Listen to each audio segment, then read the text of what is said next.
It's Game 6 of the 2019 second round playoff matchup between the Golden State Warriors and the Houston Rockets. After a scoreless first half, Steph Curry went nuclear and poured in 33 points in the second half, with 21 of them coming in the fourth quarter. The Warriors won the series and were headed back to the NBA Finals for the 5th consecutive season. All of this without Kevin Durant. All of this with some added motivation.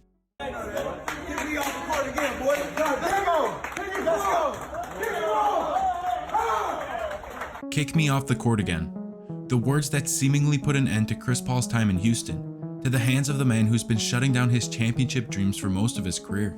See, the night before Game 6, Stephen Curry booked Houston's arena from 7 p.m. to 8 p.m. to get some shots up, and all seemed good. Until Chris Paul heard of the situation and decided to make his way to the arena so that he could get some shots up. Once Chris Paul got to the arena, Steph offered to stick to one half of the court, but CP3 wanted the whole court, and Steph was kicked out. Chris Paul, who's known for his, competitive pettiness, seemed to have broken an unwritten rule in the NBA Brotherhood. Opposing players have shot in opposing arenas for as long as the NBA has been around.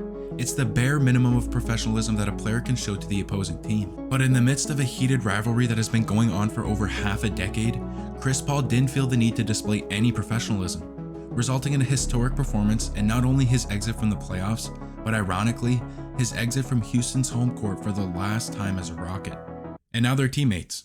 As weird as it may seem, it might just be the missing piece that the Warriors need to extend their dynasty. Or it may just be the piece that looks so out of place that it officially ends Golden State's long reign over the NBA.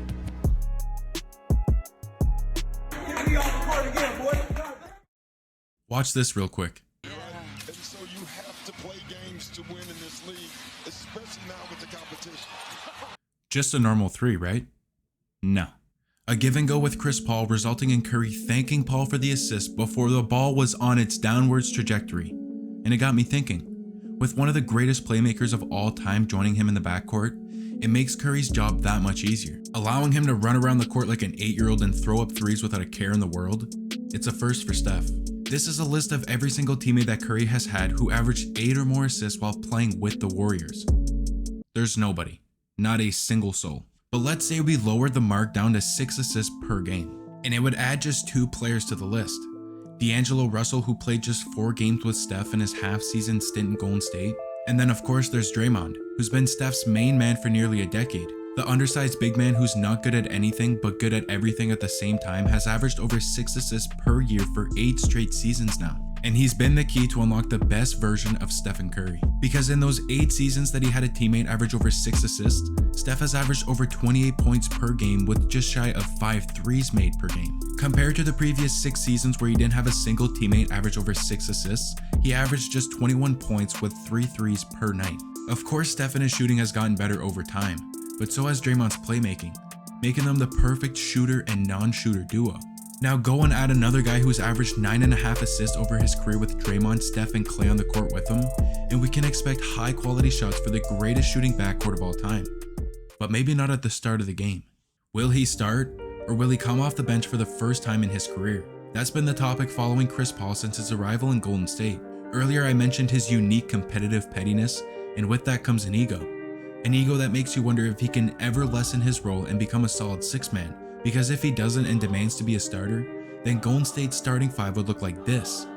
See, small ball lineups have been around the NBA much longer than you think. In the early 1970s, the Boston Celtics decided to play small, throwing 6'9" Dave Cowens into the paint to play center. In the early 1990s, legendary coach Don Nelson wanted to play fast, which meant they had to play small, resulting in the Warriors' Run TMC era. And then came the 7 seconds or less Phoenix Suns during the early 2000s, paving the way for Golden State's death lineup. But the Houston Rockets took it a step further. In the middle of the 2019-2020 season, when they decided to trade their main center Clint Capella and completely commit to not even small ball, it was just mini ball. And this lineup's tallest player, 6'7" Robert Covington, averaging a starting 5 height of just 6'5". That's gotta be the smallest starting 5 of all time, right? The game-changing 2005 Phoenix Suns, who were all about speed, had a 6'10" Amari Stoudemire at center, averaging a height of 6'6.5". The quote-unquote small ball lineup that the Miami Heat threw out during their championship days had an average height of 6'7.5". And a lineup that tortured the NBA for over 3 seasons with a 6'6" Draymond Green at center had an average height of 6'6". And if Chris Paul is not willing to come off the bench, essentially taking Looney's spot in the starting lineup, they would have an average height of, you ready for this? 6'4". A whole inch shorter than the mini ball lineup that the Rockets were laughed at for just a few years ago. And don't think I'm just making this up either, because Steve Kerr has publicly said that he plans to have a lineup where 6'6" Klay Thompson is going to be guarding power forwards. What a brilliant idea. The Warriors are tiny, and it's not just their starting five. Here are the rankings of every NBA team by the average height of their roster. The Celtics are at the forefront with a Tatum and Porzingis duo totaling a height of just over 6'7.5", closely followed by Denver with their unlimited supply of oversized wings. But where are the Warriors? With an average roster height of 6'6", they rank as the 27th tallest team in the NBA, or the third shortest team in the league. Is that even a good thing? Because they're surrounded by teams who are, with all due respect, not my favorites to win the championship this season. In an era where long wing players are littered across the league, Golden State is going the opposite direction and putting all of their chips on small ball, at literally every single position. The average height of an NBA point guard is 6'2". The average height of an NBA shooting guard is 6'4". Small forwards and power forwards are at 6'7" and 6'9", and the average height of an NBA center is at 7 feet tall. A championship caliber team like the Boston Celtics are over the average at every position with the exception of Al Horford, which gives them the ability to dominate smaller opposing defenders on the offensive end and cover more court on defense. The Phoenix Suns, who revamped their roster over the offseason, have also made an effort to get bigger, and they blended it with a big three that can get any shot they want whenever they want. And the new look Milwaukee Bucks sacrifice some height for some shooting at the guard positions, but they make up for it with two defensive monsters down in the paint. And they're also pretty decent on offense too.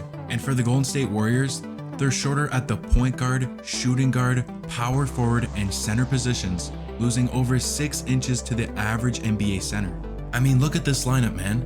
They're throwing Steph in the post, and then he fades away like a prime Dirk Nowitzki. There's a theme around championship contenders. You have to be long. Hey, yo! Teams that are contending for a championship this season have all made trades or signings that make them bigger. It's either something that the Warriors are building against, or they're just completely delusional. And if they want to defend against bigger teams and establish themselves as legit contenders, Chris Paul is gonna have to come off the bench.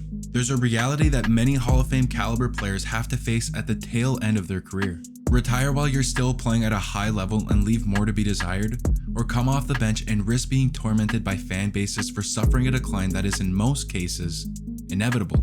With the exception of guys like LeBron, Durant, and Curry, a time will come when the bench is calling your name, and whether Chris Paul likes it or not, his time has come, and he isn't the first. There have been a handful of superstars who have come down from the mountaintop where they were once able to dominate the NBA with ease, and when the team was no longer able to win with them as their main piece, that player leaves the team in hopes of finding a better supporting cast that can do the heavy lifting, in hopes of being on the team that's spraying champagne at the end of the season, also known as ring chasers. When Shaq was no longer his dominant self, he decided to leave the Suns and join LeBron on the Cavs in hopes of tagging along for another championship. But the grass isn't always greener on the other side, because this is where Shaq met his steepest decline. He scored less, rebounded less, and shot worse from the field, all while making the Cavs a worse team than they were the previous season, before chasing another ring with the Celtics the very next season and then retiring. Other all-time greats like Hakeem Olajuwon and Patrick Ewing joined new teams, came off the bench, and then were both retired within 2 years. Charles Barkley also decided to leave his Phoenix Suns to chase a championship with Clyde and Hakeem on the Rockets, only to decline stats-wise and retire 3 years later. Russell Westbrook also suffered the same fate when he made the switch from Washington to the Lakers, and only time will tell how much longer he'll be chasing that elusive championship for. And for Chris Paul, we don't know yet.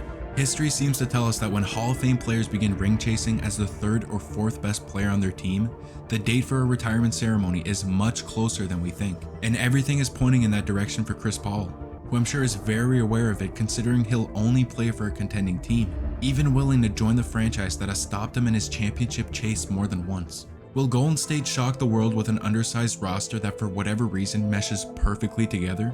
Or will a clashing of egos or competitive pettiness get in the way of what may be one final run at a championship, leaving Chris Paul to exit the court one last time without a ring on his finger? Or he'll just continue ring chasing.